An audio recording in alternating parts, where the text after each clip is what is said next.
The Novato Unified School District, in conjunction with the City of Novato, have decided to develop the 23-acre school site in San Marin for housing.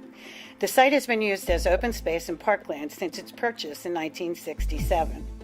Despite a tract that appears to be ripe for development, there's more going on beneath the surface than meets the eye that would impact current nearby residents and those who would purchase the new houses. Right next to the site sits a lot which housed Bill's San Marin Texaco gas station from 1968 until its closure in 1984.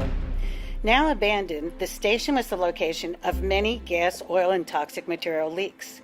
The first occurring on February 7, 1980, when neighbors in the 6 adjoining condominiums smelled a strong odor of gasoline. It was discovered that over 620 gallons of gasoline had leaked out as the station sits 8 to 10 feet above the condo units. According to a New York State Environmental Protection Report of July 24, 2017, it only takes 10 gallons of waste to contaminate over 10 million gallons of groundwater. The leaks at San Marin were repaired, but later that fall there was another leak, even worse, forcing the evacuation of the residents there. Afterwards, there were at least 3 more leaks. Sometime in 1984, Texaco purchased the condos, presumably to avoid lawsuits from the contamination. That land in the San Marin tract may have been irreparably poisoned. Because of these reoccurring leaks, the station was closed and demolished in 1984. The Cal EPA removed contaminated soil from the lot and condos, but toxic material still remained, causing more cleanup attempts in 1985, 86, and 1990.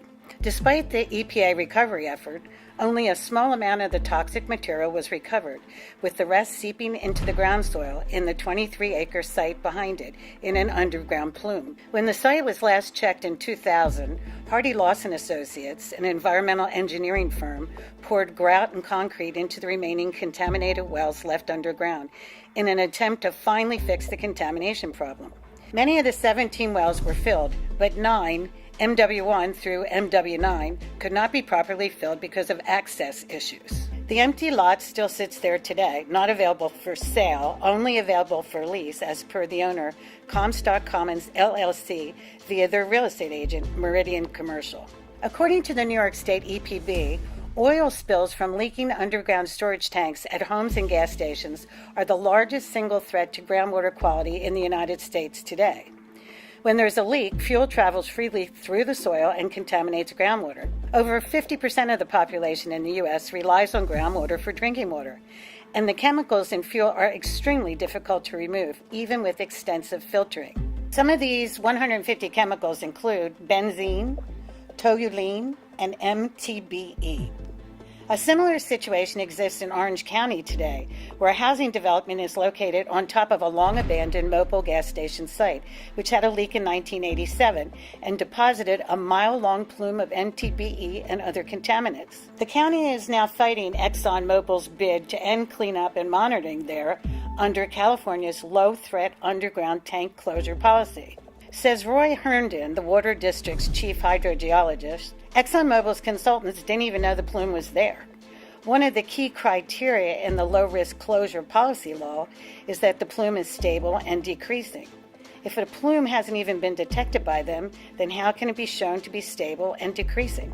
If Orange County is very worried about a 1987 leak sitting dormant underground in a suburban neighborhood such as we have in San Marin, what can we make of the school district's forthcoming development intentions, which would include years of digging, excavation, pipe sinking, dust, bulldozering, and construction?